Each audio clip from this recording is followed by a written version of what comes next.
Welcome to death valley, एक ऐसी जगह जहां हवा ऐसे फील होती है जैसे किसी बड़े ओवन से आ रही हो और जमीन पर अंडा भी पक सकता है। ये धरती पर सबसे गर्म जगह है, पर साथ ही रग्ड ब्यूटी वाला एक लैंडस्केप भी है। सॉल्ट फ्लैट्स, कलरफुल कैनियन और ऐसे पहाड़ जो आसमान छूते हैं। ज्यादातर पूर्वी कैलिफोर्निया में मौजूद डेथ वैली 140 मील तक फैली हुई है, जो ऊंचे पहाड़ों से घिरी है, जो गर्मी को अंदर रोकते हैं और बारिश को रोकते हैं। यह अलास्का के बाहर यूएस का सबसे बड़ा नेशनल पार्क है, जो 3.4 मिलियन एकड़ से ज्यादा में फैला हुआ है, जिसमें बैड वाटर बेसिन भी शामिल है, जो नॉर्थ अमेरिका में समुद्र तल से 282 फीट नीचे सबसे निचला पॉइंट है। यह अनोखी जगह एक नेचुरल फर्नेस बनाती है, जिससे डेथ वैली गर्मी और सूखे से लैंड कैसे बनता है, ये स्टडी करने के लिए एक परफेक्ट जगह है।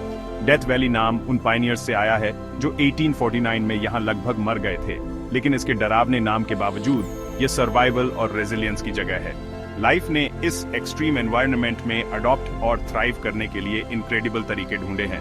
डेथ वैली नेचर की पावर और अडेप्टेबिलिटी का एक टेस्टामेंट है।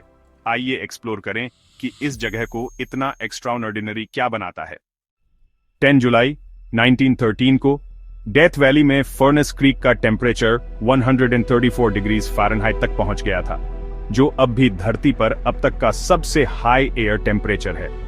गर्मियों के दिन अक्सर 120 डिग्रीज फ़ारेनहाइट से ऊपर हो जाते हैं और रातें भी 90 डिग्रीज फ़ारेनहाइट से ऊपर रह सकती हैं। जमीन का टेम्परेचर 201 डिग्रीज फ़ारेनहाइट तक पहुंच सकता है, जो पानी को उबालने के लिए लगभग काफी गर्म है। जुलाई 2018 में डेथ वैली ने एक और रिकॉर्ड बनाया, धरती पर अब तक का सबसे गर्म महीना, जिसका एवरेज 108.1 डिग्रीज फ़ारेनहाइट था। ये लगातार गर्मी यहाँ हर लिविंग थिंग के एंड्योरेंस को टेस्ट करती है। एक विवादित लिबियन रिकॉर्ड को डिस्क्वालीफाई करने के बाद डेथ वैली की 1913 की रीडिंग दुनिया की ऑफिशियल हाई बनी हुई है। फर्नेस क्रीक दुनिया भर के वेदर एंथुसियास्ट्स के लिए एक पिलग्रिमेज साइट बन गई है।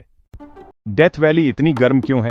यह ज्योग्राफी और क्लाइमेट का एक परफेक्ट कॉम्बिनेशन है। वैली का फ्लोर समुद्र तल से काफी नीचे है, जो खड़ी पहाड़ों से घिरा है, जो गर्म हवा को एक बर्तन पर ढक्कन की तरफ फंसाते हैं। हर साल 2 इंच से कम बारिश और कम वेजिटेशन के साथ सूर्य की लगभग सारी एनर्जी जमीन और हवा को गर्म करती है।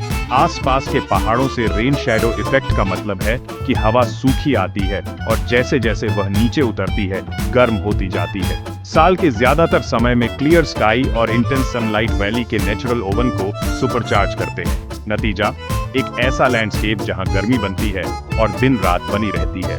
ये सभी फैक्टर्स मिलकर डेथ वैली को धरती पर सबसे गर्म जगह बनाते हैं। यह एक्सट्रीम वेदर के लिए एक लिविंग लैबोरेटरी है। नाम के बावजूद डेथ वैली लाइफ से भरी है, जो एक्सट्रीम्स में सर्वाइव करने के लिए अडेप्टेड है। ज्यादातर जानवर जैसे कोयोट्स और कंगारू रैट्स नॉक्टर्नल होते हैं, दिन में सन से छिपते हैं और रात में बाहर निकलते हैं।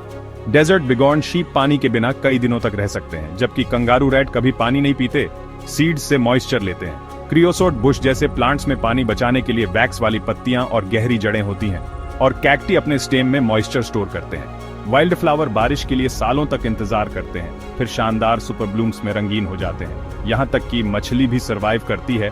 डेजर्ट पपफिश खारे स्प्रिंग्स में रहती है, जो एक प्राचीन झील के अवशेष हैं। यह अडेप्टेशंस एक्सट्रीम गर्मी और सूखे के सामने नेचर की रेजिलियंस को दिखाते हैं। डेथ वैली में लाइफ ऑन्ट्स के ब्लूम ऑफ सर्वाइवल की कहानी है। यह इस बात का सबूत है कि सबसे हार्श जगहें भी वंडर से भरी हो सकती हैं। डेथ वैली का विजिट अनफॉरगेटेबल है, लेकिन तैयारी बहुत जरूरी है। विजिट करने का सबसे अच्छा समय नवंबर से अप्रैल तक है, जब टेम्परेचर माइल्ड होते हैं और वाइल्ड फ्लावर खिल सकते हैं। गर्मियों में जाना डेंजरस है। हमेशा एक्स्ट्रा पानी साथ रखें, सन प्रोटेक्शन पहनें और यह इंश्योर करें कि आपका व्हीकल टॉप शेप में है। सेल सर्विस अनरिलायबल है, इसलिए पहले से प्लान करें और सेफ रहें। सनराइज में जेब्रिस्की पॉइंट, डांटेज व्यू से पैनोरमिक व्यू या बैड वाटर बेसिन में असली सॉल्ट फ्लैट्स को मिस न करें। डेथ वैली सिर्फ गर्मी से कहीं ज्यादा है।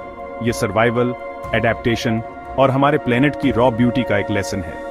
कौन सी और एक्सट्रीम जगहें आपको इंस्पायर करती हैं? उन्हें एक्सप्लोर करने से हमें धरती पर लाइफ की रेजिलियंस को समझने में मदद मिलती है।